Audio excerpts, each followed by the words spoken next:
around next to me is Ariel, then Emil, and Alessandra. And do we have any questions before we start? Then we wish to all of the teams in the room best of luck. And without any further ado, we have the privilege of recommending the Premier.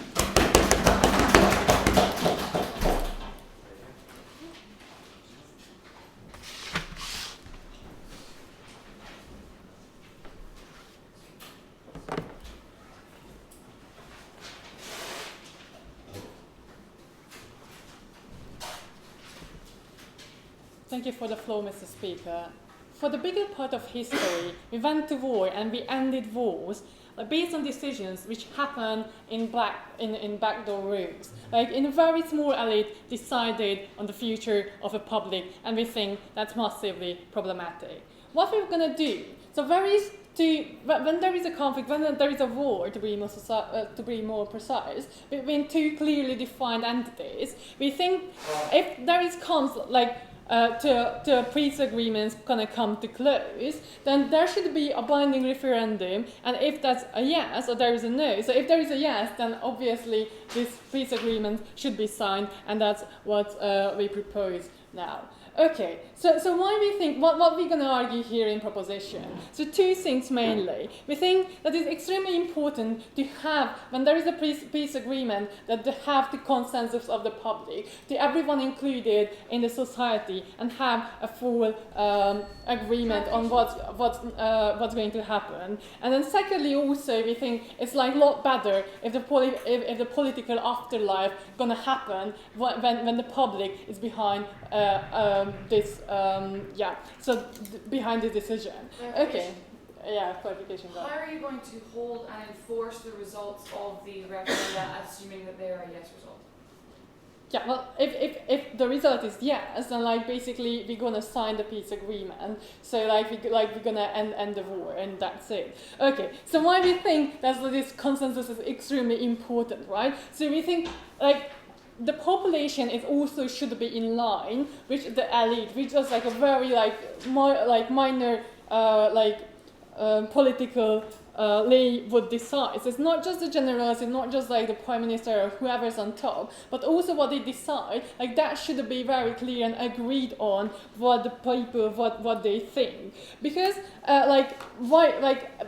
So if it does happen, there is a hijacking from a population decision which is happened. You're basically saying that you are not okay, you are not we're not taking into consideration what is your say on this very important issue, which is we're deciding about your life and about your son's life who is in the war, or you as a civilian. We're gonna make the decisions and we're gonna exclude you. And also because not just the direct harm which occurs when it comes to deaths, but also as a society, as how I see the war, right? If I don't agree, if I just alienated or a bit further off from these decision makings, I might not agree with what's gonna happen, and further on I'm just gonna re-question, and maybe I again tend to have more pro-war tendencies, or just not even fully engaged into this problem or into this situation, because someone else made the decisions and I was very further away on it. So it's also happened, for example, in 2005 with Israel coming up from Gaza with the settlements,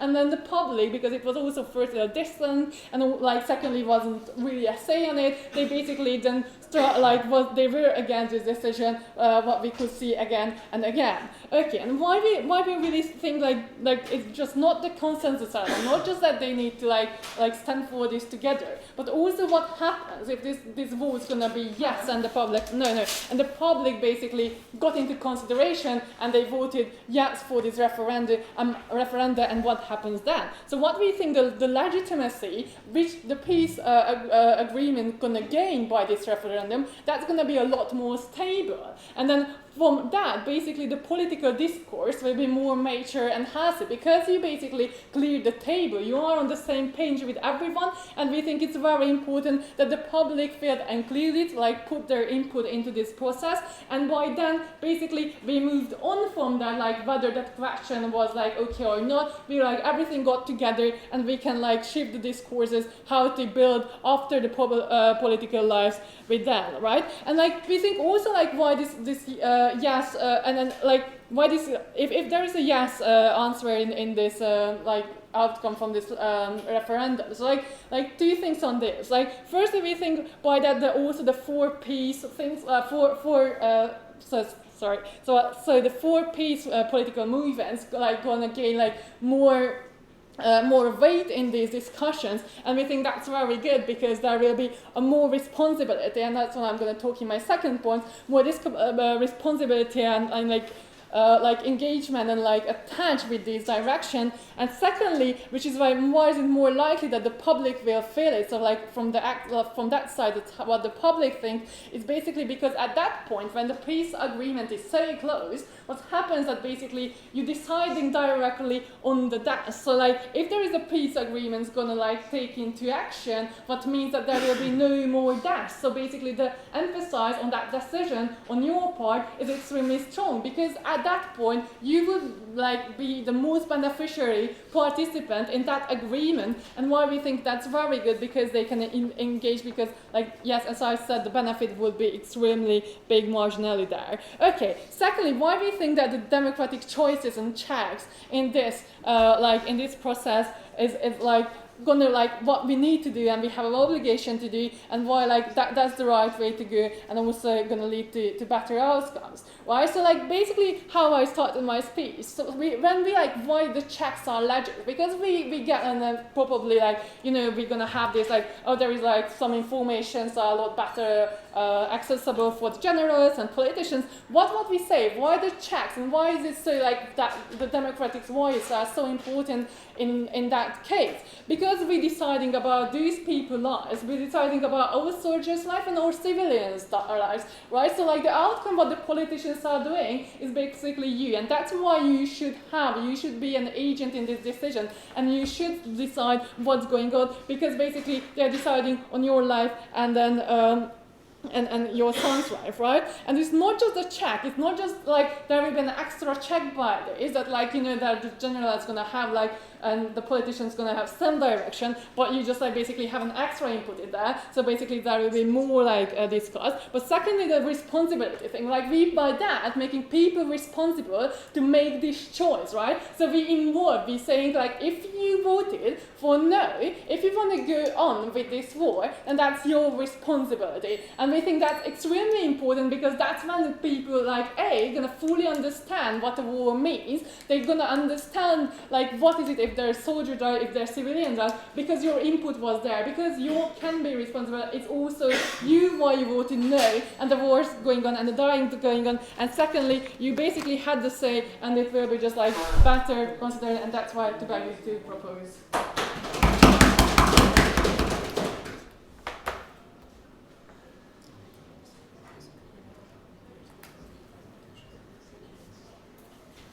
I'd like to thank Prime Minister for this fine speech, and I'll be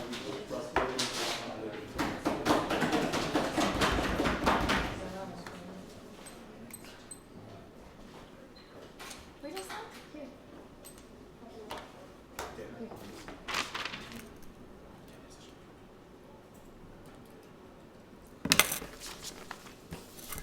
Here.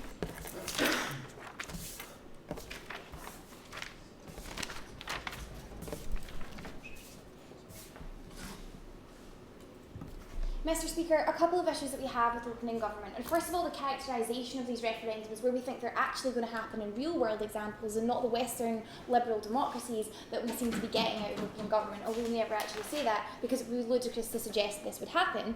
And secondly, we have an issue with the fact that the types of places that these referendums are going to be taking place are largely states that are at war, states that are fractured, states that have failed, states that are thought of as rogue in the international sphere. We think all of these things are problematic. So we think, first of all, that the states that will have to use this are ones that are necessarily at war, ones that are engaged in some form of conflict as it stands. We think that liberal democracies, stable democracies with the infrastructure to have referendums and to have accountable government have not fought each other since World War II. We think the types of countries that we're looking at that are actually engaged in conflict are places like Israel, Palestine, are places in the Middle East that are necessarily fractured, that are necessarily in stages of development, and we can't hinder that. So she says that this is about democracy, and this is about voting, and this is about representation. First of all, I'm going to prove to you why that doesn't happen anyway. But even if it does, even if this does give some sort of representation, we first of all elect governments anyway to represent our needs. So we don't need to have a referendum on every issue. That's the extension of our analysis, is that we have to have a referendum about absolutely everything. We don't have it about trade laws, why are we having it about war? She doesn't justify it other than it's just representation, right? Then she says it's about understanding and getting people engaged and invested in this war because they understand what it is to them now. We tell you this doesn't happen in peaceful states. This doesn't happen for France and Germany. This happens when people know what it's like to have a bomb land on the house next door to you. This happens in countries when people know what it's like to have their family killed. We don't think they need to be any more invested in the war than they already are. So let's have a look at why this is actively problematic. Firstly, because why referendums are actually bad, right? Because first of all, we think you don't get democratic accountability even if that's what we want, right? Because it necessarily means that the issue has to be simplified. When you're looking at these types of conflicts, right? When you're looking at like the Israel-Palestine conflict, you necessarily have to make that into a soundbite if you're going to have a referendum about it. If you want people to actually vote and have an informed vote, you have to make that very quick and very simple for people to understand. We think when the longevity of these conflicts is often hundreds and hundreds of years, we think there's ethnic cleavages that exist, there's problems in socioeconomic statuses that exist, there's problems in between how they interact in the real world. We think the decision they'll make will never actually be truly representative in that case anyway, right? They understand that as being the point of the vote. If it's representative, it can never be in a referendum because you will always have to simplify it to the point where people can vote. Secondly, why that's problematic. If the people within that country, because we can envisage an idea where there is a government who wants peace and a populace who vote no to peace, right? That's problematic for several reasons. One, they don't understand the limitations that the government has in terms of resources, in terms of people, in terms of money and finance to continue that war. So if they vote yes to continue this war, they're voting yes for their own doom, but they're doing so because they're motivated by emotions, by hatred, by the desire for revenge for the people that dropped a bomb in their family. We secondly think that that is bad for the state. We think a consequence of that is that it's bad for the state overall, including the people within it. That's massively problematic. However, that relies on the idea that this takes place in states that are already at war, right? So we think that this is problematic for several reasons. Often within these states exist corrupt governments. Almost always, it is difficult to organise elections that are free from corruption, that are free from bribery. In fact, sometimes it's even difficult to get them at all opening. Why do we even have democracy then? Like, why do we ever vote anywhere? I mean, a referendum can be just as irrepresentative in a functional democracy if, it's just that hard to actually organize one without corruption. How does this pertain to war situations specifically? Right? Okay, so that is literally a point for our side of the house, right? So they try and argue that you get representation. I tell you that you don't get representation necessarily because you have to simplify this to a soundbite. I secondly tell you that the countries where this happens don't have the apparatus to actually implement this referendum anyway. If he's asking what the point of democracy is, I think, Mr. Speaker, that's probably not what the debate is about, and I'm going to continue to focus on why this is problematic for these countries, right? Because we think that these corrupt governments may have incentives to continue to want to fight, right? Why might that be? Whether that's for political advantage, whether that's to establish themselves as a particularly powerful agent within a particular area. It might be because military contractors are pushing them to continue to fight because they're funding their lavish lifestyles. We think that's massively problematic. We think at that point, if the state has an incentive to continue the fight, where is the analysis as to why these corrupt governments will not rig a referendum? Will not, the way they so often do for general elections? Again, couched in the idea that the places this is happening are in liberal democracies who are not at war. We think that is just a mischaracterization of where this happens, right? Now, even in this case of having a referendum, right, that it does somehow work out. Even if the people are represented, even if they manage to make an informed vote in the government and they vote to keep fighting, what if they change their mind? If they are in line with the government's desire to continue fighting, right? If they are in line if the vote, to continue to fight is in line with what the government wants, the government now literally has a mandate to never ever hold a referendum for peace ever again, because they go, no, we already did it and you voted no. That doesn't give people choice. That doesn't give people democratic accountability, because they just say, we already gave you a chance and you said no to peace. Third point, and this is really important, Because you can't have everyone turning up to elections, even if representation is what they want. Why? Because so often these states that are at war are dysfunctional and fractured, and political engagement is so difficult. It's difficult to actually get people to the polling stations. Within these countries, we think there is a huge amount of fracturing along ethnic cleavages. We think there is almost always a minority who exists within this country who have been displaced from somewhere else and who are ones that are persecuted. We get absolutely no analysis at all as to why these states will be able to hold effective referendums, but moreover, why the radical factions within the countries that are at war won't just turn up to polling stations and stop people from entering, why they won't just be violent towards the minorities who they know will vote for peace because they're concerned about it. Were it to be the case that Iraq was given the chance to vote for peace, I am very doubtful that the Taliban would just have turned up at polling stations and shot people for trying to enter, or actually just or discouraged them for doing so. We think that's massively problematic because that further fuels conflict and doesn't allow for peace. If peace and representation is what they want, you don't get it under their side of the house. You don't get it in a referendum that can never be representative anyway, and that will always be used as a tool by corrupt and people's governments. For all those reasons, Mr. Speaker, I beg you to oppose.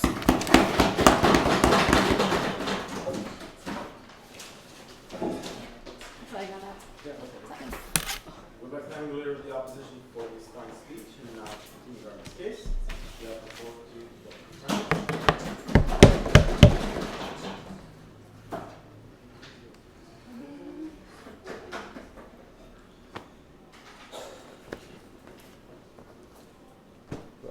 Mr. Speaker, it's a normative motion. It's a values motion. It says this House believes that they should do this. Obviously, there are problems with that. Obviously, there are technicalities. We still think, however, that, for instance, in an age when Japan is inching further and further into militarism, when there are countries like India and Pakistan, both democratically elected, both largely, well-functioning democracies in the sense of, public representation of people in office, right? We think that in those cases, it's completely legitimate to talk about this idea, right? We think there's plenty of cases in Africa, for instance, where, guess what? Even though with poverty and civil strife and all that, you still have national elections, they still go through, a bunch of international observers confirm that, right? And you still have these states fundamentally going to war against each other every couple of years for whatever kinds of resources, really old-fashioned, Clausewitzian 19th century stuff. We think that's perfectly relevant, we think it's a real problem, we do think that it's a situation that arises that we have to find an answer to, and we do think that, for instance, the idea that a referendum can be so, outrageous or whatever, as has been exhibited in a counterexample, for instance, in the Crimea, right, where their case actually stands, where the referendum was rigged, etc. We see that they do have that kind of political legitimizing force. Therefore, we think it's absolutely okay to talk about them in terms of warfare. We think it's absolutely okay to talk about them in terms of what it does to the political situation on the ground. You know what? Even if the government is corrupt, even if they do rig the election, we still think that having the referendum instills a new sort of public political zero ground, a new ground zero on which to build political consensus. We think that's good, right? We see this with Syria, for instance, where yes, the referendum was rigged, yes, it was only held in Bashar Assad's areas, yes, indeed, there's all those anomalies. We still think that it allows for, for instance, a future Assad republic to actually have that, political ground zero point, and it actually can lead to the public expressing their will, even if the vote is then rigged, for whatever reasons, right? We still think that public choice in that matter is extremely important. Why? Because fundamentally, it's the public that's affected by these decisions. When they say that special interests will then hijack this, well, we think that if there's a political elite on the verge of signing a peace agreement, and there's 5 people for you to influence if you're a special interest, because those are the 5 signatories of the damn paper, we think that's way more exposure to that special interest.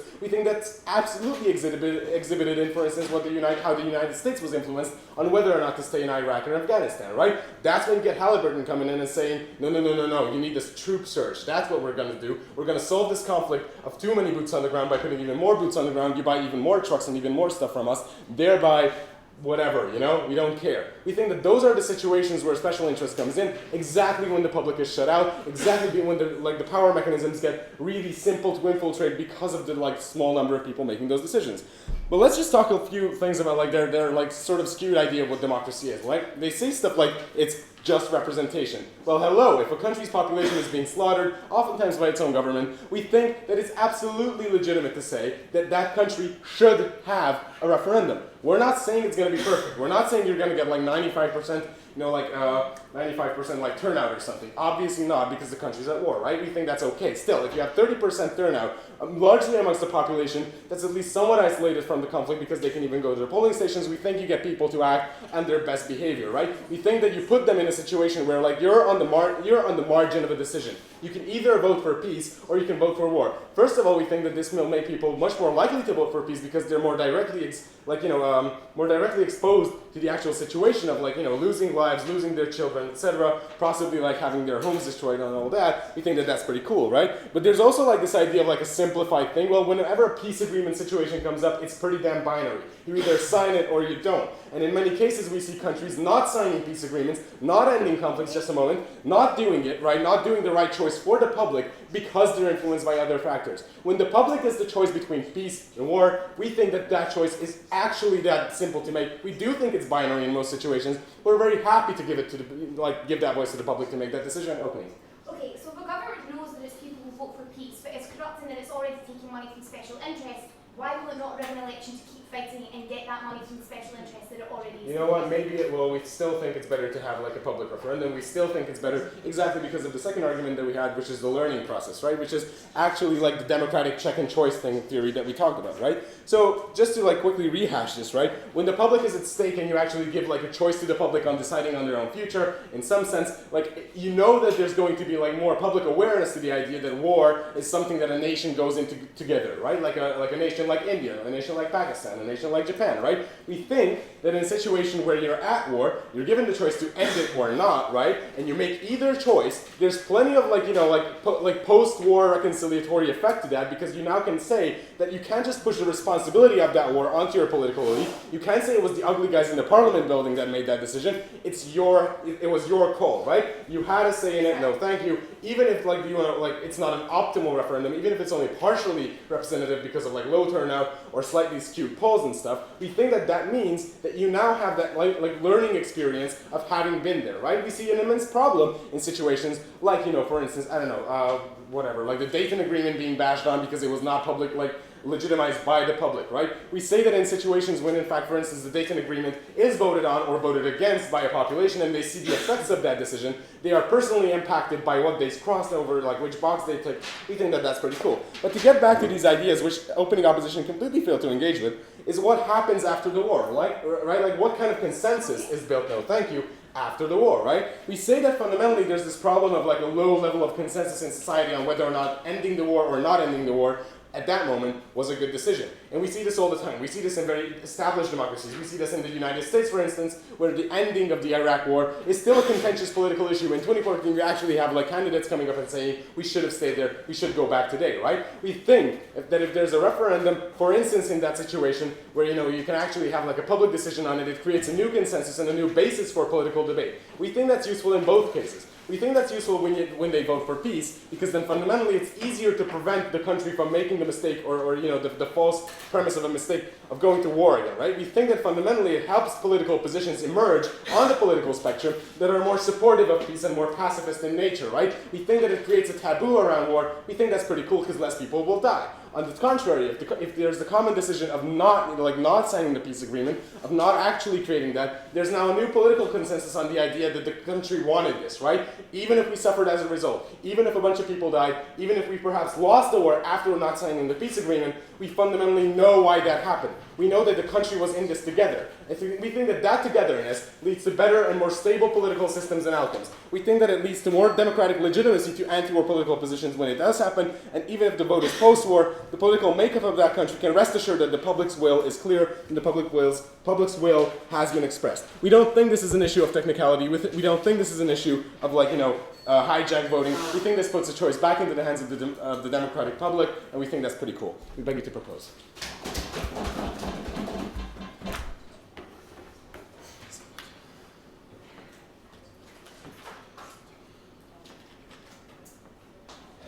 Good luck thank the Prime Minister for his fine speech. And the first off is Dave. We call on them because they are.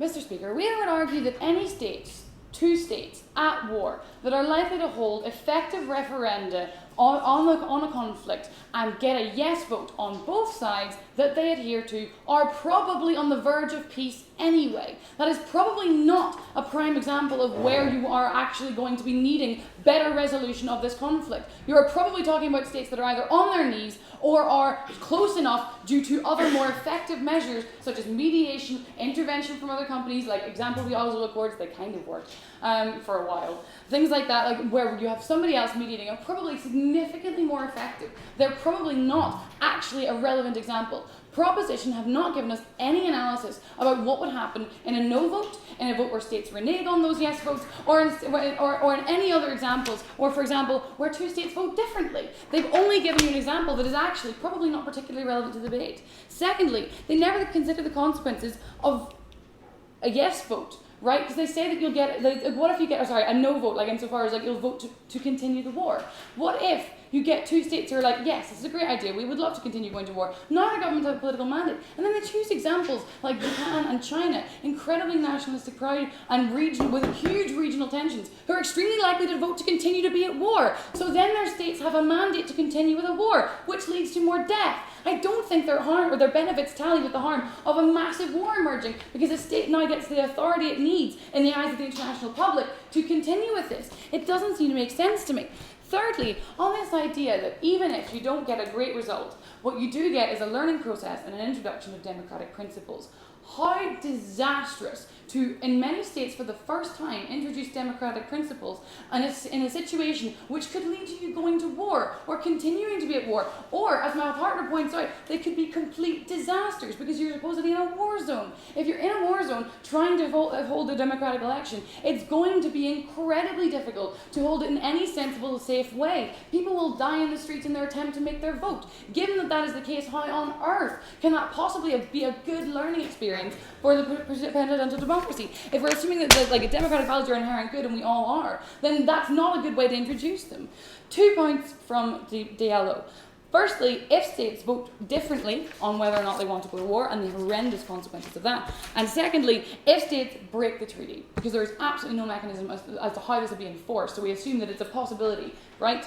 Firstly, conflict societies and societies at conflict are incredibly reliant on secrecy to some extent to conceal their levels of strength from one another and their ability to maintain their position in a conflict and not get wiped out, right? This now announces publicly the position the people in their society feel they're in. A yes vote is highly indicative of an extremely weakened population who aren't at war. So if one state has a no vote and has people behind backing their government in what they do, and another state has a yes vote indicating weakness, what will that do? Well, firstly, right, it's a massive disincentive initially for any state to vote yes. The reality is people will consider this. They will consider the fear, and it might well put people who don't want to be at war off the idea of doing it because of the risk of the potential consequences. Secondly, it's an indicator of weakness, right? That means it is more likely for another state who might not have been going to continue with this war, and a state itself might know the extent of its limitations on that, a state that might,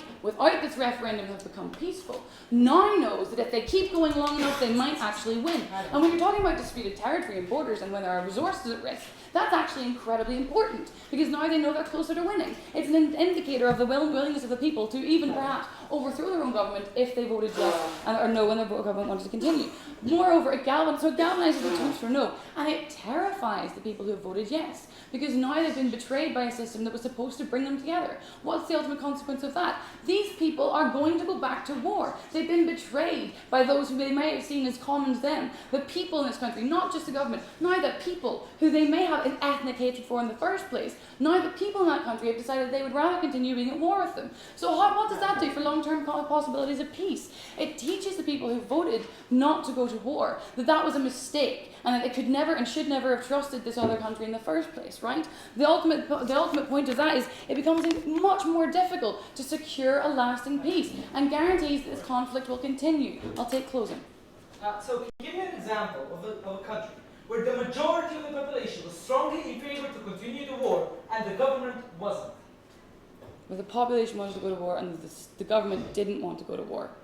oh, right, okay, so any state that is, like, you don't need an example, it's a clear hypothetical, that there are two states that have been a long, long war, like any region with huge conflict. It's just, like, I don't need a specific example. But if you want a specific example of a populace would vote yes, the Israel-Palestine war is a very good example of that. It has extremely high levels of support from the population. And that's not good, and not necessarily true at all of the Palestinians. So there. Moreover, so it entrenches these divisions, and it means that peace takes longer, it costs more lives, the more bloody personal conflict, and all as a result of a yes vote. Secondly, if states break the treaty, because we have no way to really prevent this, we weren't told how you would make sure that a state, if it disagreed with the position that its people had taken, would be prevented from breaking the mechanism. And we're not saying this would happen every time, but we are saying it would only need to happen once, right? Why?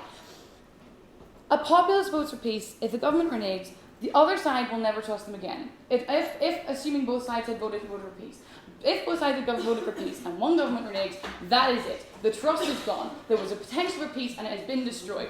That is hugely, hugely disastrous for any future possibility for those governments to come to peace, right? So the war begins again. What else happens? Radicals who disagreed in the political spectrum on both sides about the idea, on the peaceful side, about this idea, are now galvanized. They now have propaganda. They now have huge weight behind them. So you get a radicalization of the spectrum because those people were right. You shouldn't have trusted this government, right?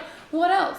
That means you get a diversion of this population and what their will is, and the government and what their will is. That necessarily means they're going to start oppressing their people if they weren't already. That just leads to more death. How is that beneficial? It only needs to happen once. Because if it happens once, all of these similar referenda are similarly jeopardized because the people will find out about it. And if they see one example of where these referenda have led to increased conflict, they're more likely to vote no and more likely to perpetuate all of the conflicts that they are in. Because it's an absolutely disastrous idea, we are incredibly proud to oppose.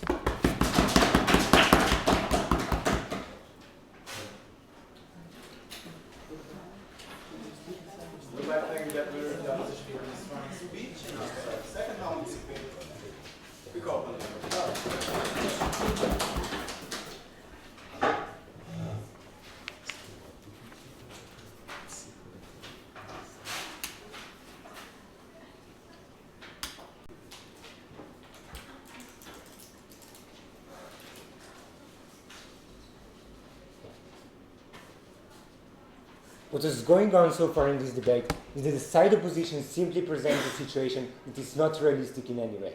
Everything that they have told you simply does not match the reality in which the wars are going on. I'm going to explain in my argument exactly what is happening and when we consider such peace treaties and why currently those things are going terribly wrong and why on our side it's going to be much better.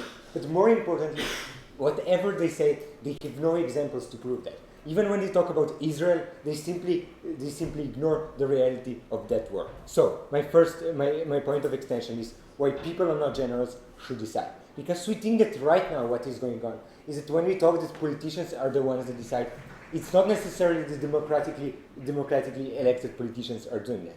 It's normally that politicians that are under the influence of generals, because generals are the ones that have control over the army.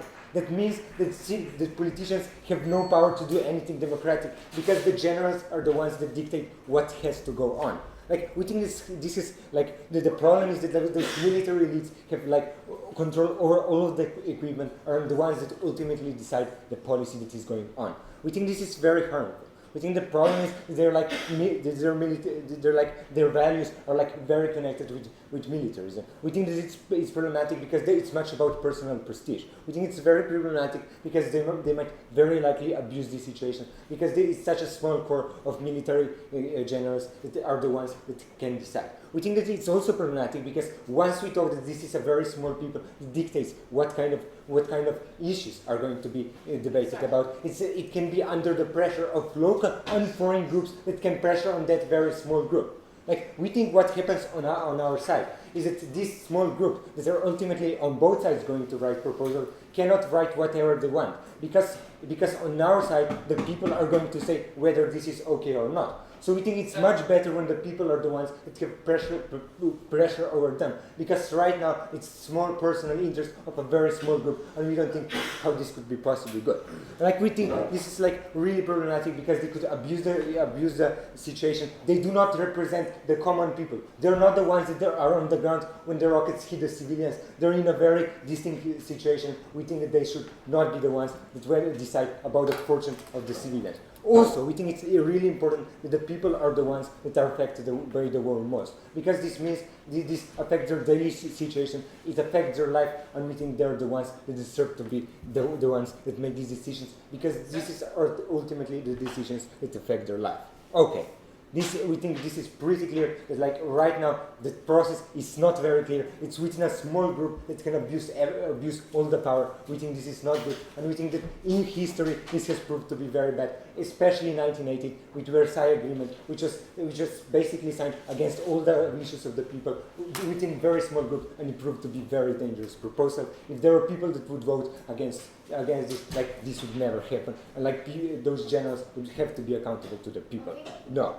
What does this opposition tell us? And everything that they tell us is very problematic. Because the first thing that they say is, look, this is not about Germany. This is about some very, very different countries. Like, first of all, these countries are not democratic. So, like, we don't know, like, how, like, somebody, like, in Zimbabwe, there is going to be a referendum for a first time, or some country where it's just not democratic. Like, those are not realistic countries for this debate. But even if that is true, it's not, as you characterize, chaotic country, because the wars are normally regional. The only example that this is not the case is Gaza, for example, but everywhere else the wars are regional. So this doesn't mean that the country is simply affected, like entire, like the referendums can still take place. And like we think that one of the very important issues that you miss in this debate is that it's not that there's like a war and then we sign a peace agreement. No, there is a war, then there is a ceasefire, and then we talk about what kind of peace agreement are we going to do, and then we sign it. We think this is very crucial because it's not that like there's some chaos and then we think that chaos we do something. No, there is ceasefire and then we do stuff like this. So, and then we also think that like when you talk that like when the first speaker says like we elect our leaders anyway, but very importantly, when we elected those leaders, it was not probably that we were within the war. It was like probably before and we didn't know anything about it. Even if we elected them in the middle of the war, the thing is the wars are very dynamic. They change. Like it cannot be simply said that like we cannot know what is going on. And even if it was true, whatever you say, it's like it simply shows that like you think the democratic decisions are the good ones. Okay, and then you say like how this everything simplifies the thing. No, like we don't think this is any more simplified than it's simplified on both sides. Like we write some kind of peace agreement. On our side, people vote yes or no. On your side, they sign it or not. So it's simple on both sides. The problem is that on your side, it's those very small group of people at the top, which are normally influenced by the military elites. And within that group, the conflict is like there's going to be a lot of problems. Second. So it's not going to be the case that the generals that you're so scared of, or in fact the politicians, are going to dictate when the referendum goes out and what terms the peace treaty is on, isn't it? Yeah, but still there's going to be at least people that decide. Like on your side there's only politicians, on our side we get more accountability. That is a good thing. Okay, and then lastly they talk about the continuation of war and like how probably people want peace. Yeah, if people want peace, then they're probably going to sign an agreement that does peace, and they're probably the generals and people within the political elite are going to have to prepare the agreement that is good for the people, because otherwise it's going to simply lead to many referendums and many different proposals, which is probably something that politicians don't want, because that would make them hugely unpopular, especially if the people are the ones that decide what is going on, and not on your side where you have no democracy at all. And then like you talk like about like how some people might still want to have a war. Like if the majority of the people want to have war, then probably it's the case that war is something really ridiculously important for those people. Like in that case, we think that this might be the case, then we should listen to the people. And like in such a case, we think the people are the best to decide, because the people are the ones that are affected by the peace or not. Because generals are a very small group with very particular interests. We are incredibly proud to propose.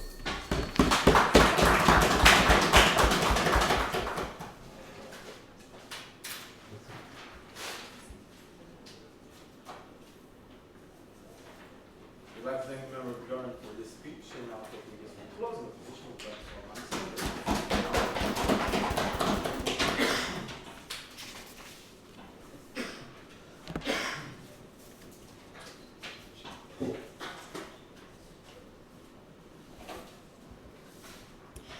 Ladies and gentlemen, all the way down gov bench, we've heard that democracy is important because the right to vote is important because these people should be able to choose whether or not they go to war. Well, we have two responses. One, as we've largely heard, the democracy isn't actually reduced. People have elected these officials to represent them regardless of the situation that the state finds itself in.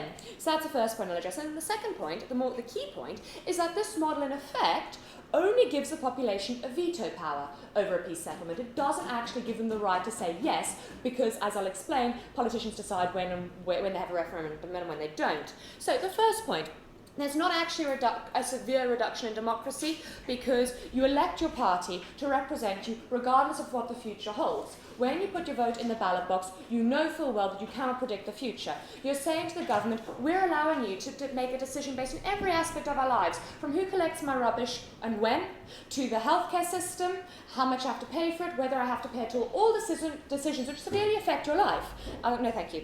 Which severely affect your life. War is no different, and therefore it's just an extension of that policy. And it is completely justified. So they said politicians are under the power of generals. Well, as we've heard, the politicians, yes, they get advice from generals, and that is fine. Generals are experts in war. We would hope that they'd be getting advice from generals, because otherwise they're not skilled in warfare, they don't know what they're doing. But because they are democratically elected politicians, they are still then accountable to the populace. If they just go with if they have a trigger-happy general and they just go along with everything he says, well, they're going to be held accountable to the people, as we've seen in the inquiry about Iraq held in the UK. There is a level of accountability for politicians who decide not to listen to the population. So there's that point. No, thank you. They then say that because politicians are in charge, the decisions they make reflect only their interests and don't represent the people.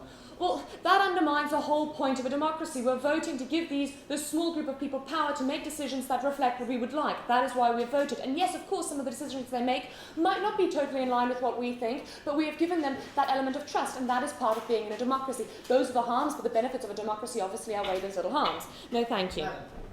No, thanks. And also they say that politicians aren't always the ones that are affected. Well, yes, sometimes they're in their underground bunkers, but a lot of the time the politicians are affected either by the democratic backlash towards them, or in the case of, say, Palestine, Hamas, well, the leaders of Hamas are dying. They're also on the streets. It's not that the politicians aren't always affected. And they said the last point is that they're elected in peacetime, but they decide on aspects of war. Well, see my earlier point about we elect for them to make decisions, no thank you, regardless of what happens in the future. No, thank you. So on to the key point in this debate is that the model, in effect, the only choice it gives the people is a choice to not have a peace settlement, because there are three options. The first is that the government and the people want peace. So the government presents a referendum, the people vote yes, peace, great. The second option is that the government doesn't want peace and the people do. Well, the government's not then going to say to the people, hey, look, we might have a possibility for a referendum, we're going to put it to you. They're just simply not going to be an option, because the government is the body that decides the terms and the timing of this referendum. And they can present it in any way they like that influences the population if they do decide to present a referendum. But if they don't see it as a viable option or one that they want to pursue, it's not going to be put forward to the people. So the people can't actually override the government and say we want peace. The third option, no thank you, is that the government does want peace and the people don't. So the government puts a referendum to the people and the people vote and say, no, I don't want peace. So we've heard from closing government that there's no situation in which the people wouldn't want peace. Like, that's just crazy. So we say in those cases, and they're nodding, so we say in those cases, well, why put forward this model? If there is no situation in which the only option that people can vote doesn't actually happen, well then what are the benefits accrued on their side of the house? I'll take you now. Right, madam, you're saying at the same time that these governments are actually liable and accountable to their publics. At the same time, they're so corrupt they can't organize referendums. But then again, they feel the political pressure of wanting to end wars. But then again, they don't, because the public only has the option of a veto. Which one is it exactly? Okay, thank you. Yeah, they're democratically accountable. But if they don't judge a referendum as a viable option, if they don't think a peace treaty is a viable option that benefits their state, they're not going to present it as an option to the population. Why would they present a referendum that makes absolutely no sense to them, to the people? So, for example, let's take an example, Israel and Palestine. The option is from Israel, there's a peace treaty, but you have no claims over the land. Well, Hamas is not going to see that as a viable peace treaty or a viable option, and so it's not going to be presented as a referendum. Government has sole discretion, and that's the problem. Because they're in power, they have sole discretion to make that decision. And then, moving on, we say that it's actually not a problem that this step is removed and that the government can choose when a referendum is held, and that people shouldn't have this vote, because we said the politicians are in a better place to make this decision, because one, they're detached from the emotions of war. No, thank you. They're not the ones, as the government pointed out, losing their sons, having their houses destroyed. They're also not the ones that have been subject to propaganda throughout the entire war. Most wars are encouraged, or the support is generated because the governments have led a propaganda campaign, subtle propaganda campaigns, and so you generally, no thank you, and so you are encouraged to think that the war is a good thing. It incites hatred, anger, whatever feelings that are associated with war. There are also, as Gava pointed out, a lot of tensions that date back hundreds of years that could come out in a conflict. And so there are a number of different decisions that come into play when people vote for a referendum to say, no, we don't want a peace treaty. And those are decisions that are not based on fact or on long-term gains for the state. They're based on pure emotion and what best suits the person voting. And that is not the approach that needs to be taken in a peace treaty. Peace treaties are supposed to lead to stable, long-term peace settlements that are beneficial for the state. The only option that people have when voting is a no, and the only option, and when they vote for the no, it's not going to be beneficial for the state. Also, if they're given the option to say no, it inflames the entire conflict, because then the other side can say, well, they voted no, they don't want peace, so we're justified in continuing this conflict, and actually we have the moral upper hand because they've said no. So, and if peace is possible, then we should not be held. Then you shouldn't be held back by anger. The war is messy, people die in war, life is generally better than democracy, you can't exercise any democratic votes if you're dead. So we said that life is better than democracy, and that people shouldn't have the choice to choose, because this model is a ridiculous model. The only option people are effectively given is a no vote, and when they express that no vote, it's not going to be based on a broader understanding of the conflict or of the politics involved. It's going to be based on the emotions they feel at the time when they're in a conflict, and that is a dangerous vote to express. So for those reasons, I'm very proud to oppose.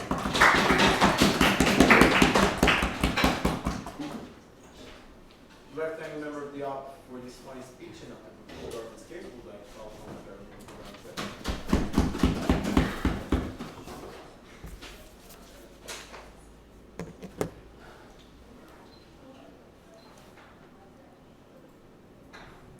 So, Mr. Speaker, in the first table today, we had this discussion about how these referendums decide the whole importance of peace or war. And we believe that the first government did a good job explaining it. Well, even in these cases, right, when it's a decision between war and peace, right, we still stand aside government. But ultimately, we have to realize that these decisions will not be so much about war and peace, they'll be much more about the terms of peace. And this is an extremely important term, that we need to remember and use, right? Why? Because oftentimes a no referendum doesn't mean war, it just means that the generals and the politicians have to go back to the table again because the terms of peace were not acceptable. It's extremely important to realize why it's extremely important that these kind of agreements have to be reached. Now, what I'm going to do in my speech, first I'm going to go through the first two both benches and tell you exactly why they don't really tackle the motion, and then I'm going to explain exactly why the material brought by Micha explains why this is so important, right? So firstly we get first op, right? They explain a lot about how how these referendums will work, how they're impossible, and stuff like that, right? And Micha already tackles that very well. First of all, we have to realize that usually before you have peace talks, anyway, you have to have a ceasefire, and especially before you have a peace treaty, you have to have a ceasefire, right? What does this mean? That all the chaotic problems they explain, they don't really exist in this society, right? Furthermore, they explain how these will be abused, right? And how the governments will use them for their own power. And what we say to this is, okay, the worst case scenario for government's bench is the status quo, right? And we think that's a fundamental problem of the both teams on side opposition today, right? Is that the worst case scenario they can give us is the exact scenario they're defending, and that is a problem, right? And then we get this idea of what happens in a no vote, right? What happens when the people vote as a no. And we ultimately don't believe that the kind of no vote they're expecting is ever going to happen, right? We don't believe that the people will ever vote a no to peace. They vote a no to the peace terms, right? We don't believe that ever in history there will be there will be or there has been a government, right, that didn't want to go to war. Well, their people were extremely enthusiastic about it. Well, because of the nature of how governments work, right? The moment the people demand something, the moment they push for something, the government will usually follow, especially when it comes to stuff like war, right? But that doesn't mean that this referendum is useless, right? That doesn't mean that this referendum is completely pointless. Why? Because the people can have a no on the peace term, force the government back to the negotiating table, and get something the people want, the people deserve. Sorry. Go. So why would a corrupt government in this case just say, you voted no for peace, I'm not going to give you another chance? Then no one ever gets peace, even if that's what the people change their mind to believe. Well, we believe that ultimately such a corrupt government can pretty much do everything they want in this country, right? Which means that if they want to if they want to continue the war, they will. If they don't want to do it, they won't, right? And we believe that ultimately, yes, we won't solve all the issues in the world, but what you're proposing is a status quo, and it's worse than the world such governments live in. Okay. Then we get second up, right? And they explain how the people only get a veto power, right? We believe that ultimately that's, again, much better than what they have now, right? And they never explain why this is a bad thing, right? They never explain why the people not having, just having a veto power isn't exactly what we've been describing. Giving more power to the people, giving them more democracy, giving them a better world to live in. Secondly, they talk to us how war is no different from normal democratic decisions. And I'm going to integrate this rebuttal into the re-establishment of our case, right? But let me just start. All they explained was this is how a system works out, right? They never explained why we shouldn't change it, right? And the third day was this idea of how government can't override these decisions, right? So first again, right, this whole idea of how government basically control people, which we've had from first up, right, is basically the status quo, right? So we're talking about governments that basically where people won't have any say, right? Where the government can do whatever they want. Okay, right? These are some of the cases we may not be able to do something good about, right? But that doesn't prove that policy-side government isn't a good one, right? But secondly, they completely ignore the fact, right, that what the people will have is their power to go against the terms of peace. And I'm going to explain exactly why this is so completely important. And I'm going to explain exactly why we think that the constructive that Micha brought to the table is so important to this, right? Why? Because it gives the people, right, a chance to talk about and to express what they think about the terms of peace. We believe that there's two reasons why this is extremely important. First of all, because it's more democratic, and second of all, because it gives us better peace deals, right? So this whole idea which Micha brought to the table, which is not answered by the op as well at all, right? This idea, it's extremely important for the people to be able to think, to talk about how the world will look after the war as well, right? Was not tackled at all, right? First of all, why is it so important that these decisions are democratic, right? Or why are they democratic now? Because we believe that there's a democratic deficit in wars in general, right? Why? Because they're unpredictable, that it's almost impossible to predict that they will happen, right? We understand that perhaps when it comes to the leadership of the war, it's very hard to have democratic decisions. Why? Because you know it happens fast and stuff. But once you come to the peace deals, right, we believe that it's extremely important to add some democratic value to this. Why? Because we cannot hold these politicians accountable for this. They explain that yes, but they talk about healthcare, talk about education and similar things. We ultimately believe that these are two completely different things, right? We believe that the nature of war is so different, right, that it completely removes like this whole accountability which stems from 4-year term elections, right? That's why we completely remove it in the first place in war, because we have to decide something different. But once this war is over, right, this accountability is not there anymore, right? And once it's possible to have elections, we should have them. And the first opportunity is exactly these peace deals, right? And secondly, because it creates better peace deals, right? And this is content from Micha, which was not answered at all, right? What the Versailles Treaty did to Germany, right? Why? Because the treaty wasn't communicated to the people, right? It was a treaty that didn't tackle the issues of the people, but the issues of the elite. And furthermore, it's a lot harder for people to go on and say, oh, that peace treaty, or the Kaiser Wilhelm, he was such a bad guy, right? Let's start the war again. When it was a legitimate decision from the people to end the war in the first place, right? Because we believe that what we need to tackle are the lack of democratization and the democratic deficit that comes from war. The moment we can do it, that's when the peace deals come in. Because we believe that ultimately the people, right? The people should be the ones who determine the terms of peace. Why? Because that's what's going to happen to them for the next 40, 50 years. We believe that side government is the one we should vote for.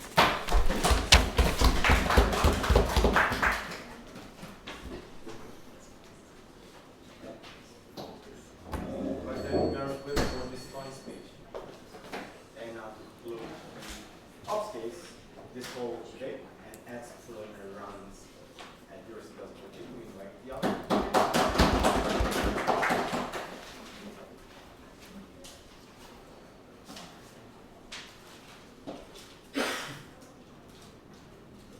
Thank you, Mr. Speaker. What you've heard from closing up today is basically that good decisions in matters of life or death is more important than democracy, and this is the key issue. That in fact, all these peaks they think happen to democracy aren't really there, that even if they were, then good decisions when lives are on the line are most important.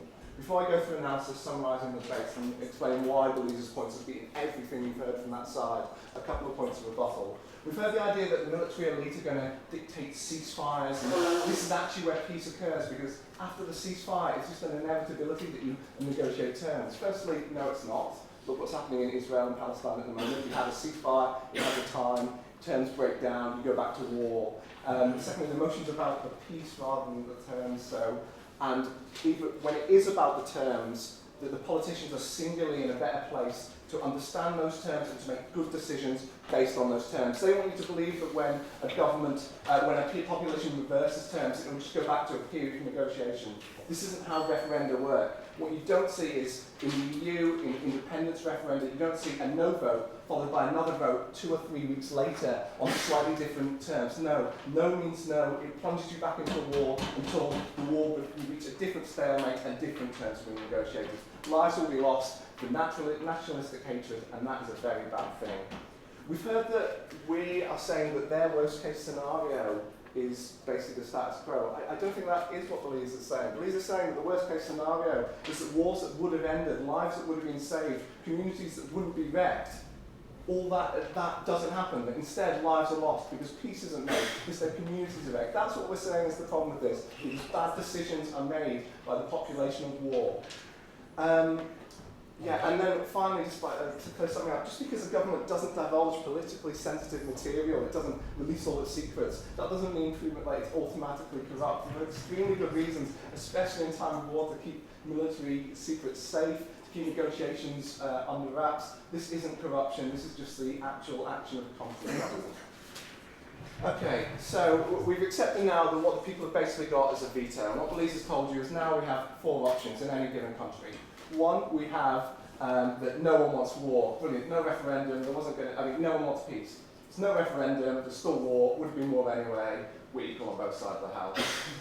We have the idea that politicians don't want peace, but the public do. And what Belize has told you, and wasn't responded to, in that case, there is still war. And so the population's will isn't heard, there is still war because the referendum is never called, it's never brought forward, all they've got is a veto to stop peace. No, thank you.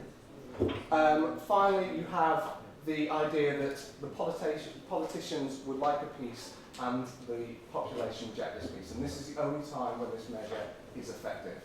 And Belize has given you lots of good reasons to think why this might be the case. Firstly, the emotions in communities affected by war. Emotions where families have suffered lost ones, when they're close to the battle zones, when they've seen communities be wrecked, are extremely high. It's extremely difficult to think rationally about peace with people you hate, and people not only you hate, but people you have been taught to hate. And this hatred will have been embedded and increased by propaganda. And propaganda occurs any time there is war. And it's a natural part of conducting war. And this will leave, yes? A small circle of generals is affected by the war very differently than the entire body. Why should we be the ones that dictate the wishes of the people? Propaganda, so propaganda, which is a natural part of war, happens both from the government and from the media institutions, other organisations within the society. It's going to fuel the hatred, it's going to raise tensions, they are more likely. Also, as Police told you, external actors, that often external actors in the world, such as the UN, such as other states, these are almost always on the side of peace.